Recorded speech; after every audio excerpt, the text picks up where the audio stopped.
card. This boy, he wants to be a chemist. Let me see your laptop. Hey!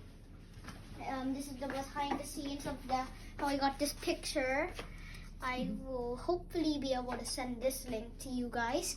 Just do not mess it up, even though I should. Just don't mess it up, please. Please. This is Travis' lab. Look at this. Look at his, what are these? Periodic table. Periodic table. And here I have basically like a what's it called? Like a Samples. These are samples, right? Here there's some manganese dioxide as a as a battery. Calcium carbonate from some eggshells that I ground up using a blender. And here is some sodium chloride, as you can see here. Here is a magnesium glycinate, or C4H8MgN2O4. Yes, as a medicine.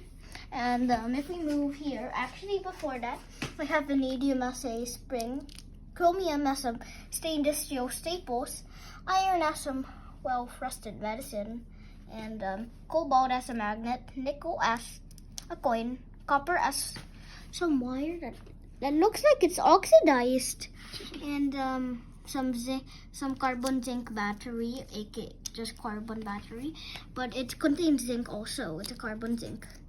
Okay, and then I also have some aluminum as foil, carbon as a pencil lead, nitrogen as that magnesium glycinate since it contains magnesium, and some fluorine as toothpaste. It's starting to getting this spot, but it's some stannous fluoride, or in other words, About your boron. boron. I haven't filled it in yet, but I'm planning to fill it in with a. You made your own periodic table. No, that's like a. What's that? Flowchart, something like that. Like the metals are these, and then the metalloids. Metals go here also. Another metals. Boom, boom, boom, boom, boom. There. And here I'm I just made a chemistry slide on my sleeping vitamin magnesium glycinate, and this is my homemade beaker. And here's my acrylic periodic table. That's some uranium and some gold, of course. Well, and it also has some sulfur, arsenic, selenium, and some of the halogens. But I'm surprised these are not stored in like ampules. There's some compound. And here, if we move back here, you can see my storage cabinet. It even comes with a light, as you can see. In 3, 2, 1. Okay, check it out. This is the completed set. Here I have some acetic acid, or ethanoic acid, as vinegar, rice vinegar to be specific. I have some, absorbic acid from a crushed vitamin C tablet. I have a homemade mortar and pestle. You just take this side and, crush it. And here I have my baking soda. Here I have some magnetite and rust. It's starting to rust a lot, as you can see. And the beaker from earlier that I showed you. And a graduated cylinder. There's just cut marks in it to show where the marks are. These are in milliliters. It goes up to 1 to 10. And yeah. And I also have a funnel here, and I use this for my apparatuses and reactions. This is the Chem Bottle 1000. Say hi, guys. Say hello. And yeah, that's basically it. May I show you how my thing is doing so far so good? Okay. So here's a trick. Since if it's a laptop like this, you can just press Control Shift plus F5 to go into full screen mode on here. Okay, so this is the title. This is obviously look like me, and this is the picture that I took earlier. And okay, the periodic table, a chart with basically everything. As you can see here, obviously I'm addicted to the periodic table.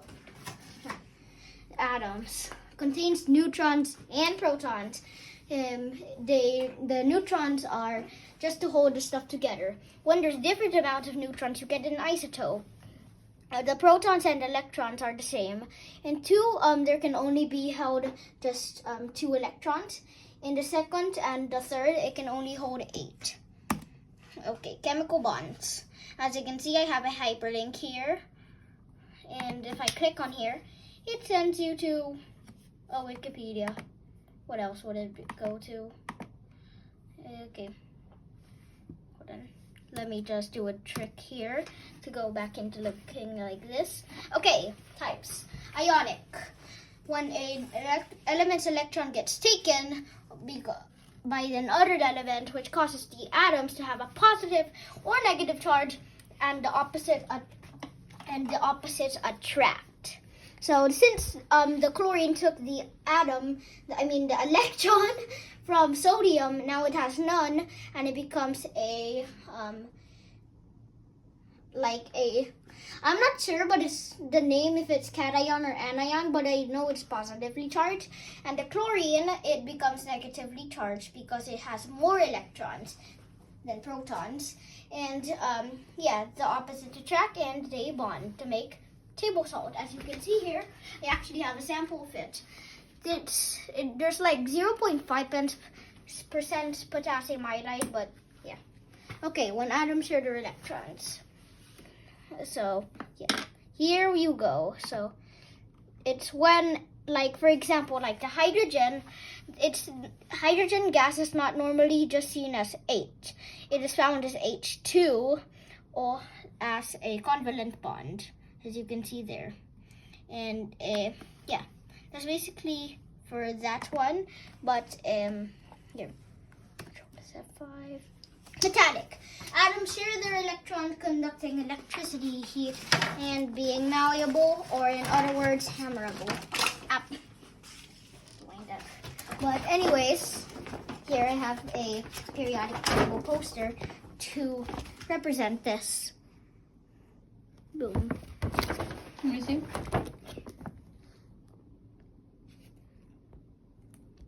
Yep. Okay. Moving on. Okay. Chemicals and their formulas. I haven't really finished this part, so because I got straight to glassware, but here. Solvents. Water, of course, methanol, ethanol, propanol, butanol. They're just a hydroxide group, plus their their alkane groups, like that. Acetone, CH3COCH3. Dichloromethane, CDCM, CH2Cl2, chloroform, carbon tetrachloride, Wait, did I paste that twice? But anyways, benzene, toluene, phenol, acetic acid, which is also definitely an acid, and diethyl ether, which, yeah. What are those? These are just the solvents that I showed you.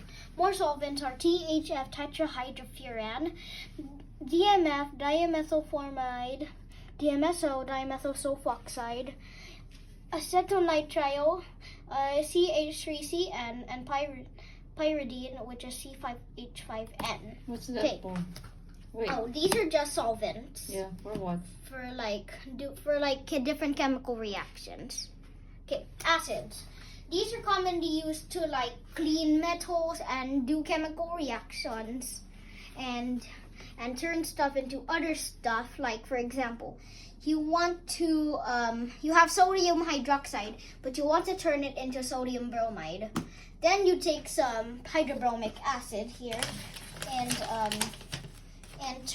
it would turn into water and sodium bromide, as you can see here.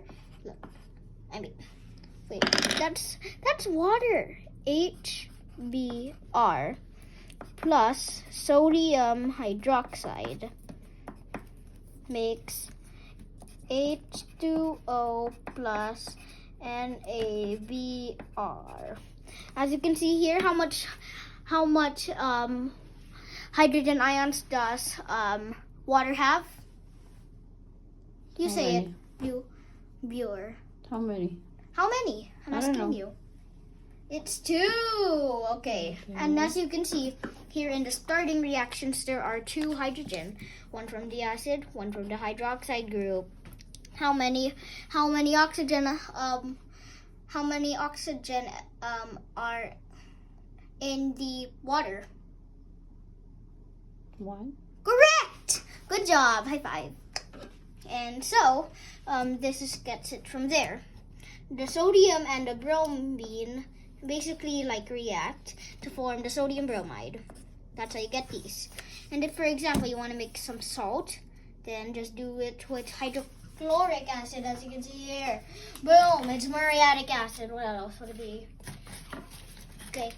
So, acetic acid. I literally have a sample here because it's, vinegar. Where? This. Oh, the acetic acid. Yes. My science teacher told me that you shouldn't call water or H2O. You should call it dihydrogen monoxide. Okay. And these are some other acids. So, yeah.